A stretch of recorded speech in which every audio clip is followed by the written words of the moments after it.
Welcome back to another technical deep dive here in the debug zone. Today, we're tackling a big question and breaking it down with insights from other users. Hopefully, this clears up some misconceptions and helps you get the answer you need. So buckle up, stay a little curious, and let's jump right in.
And that's a wrap.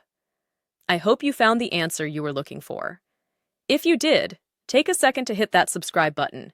It really helps out. And let me know in the comments which solution worked best for you. See you next time in the Debug Zone.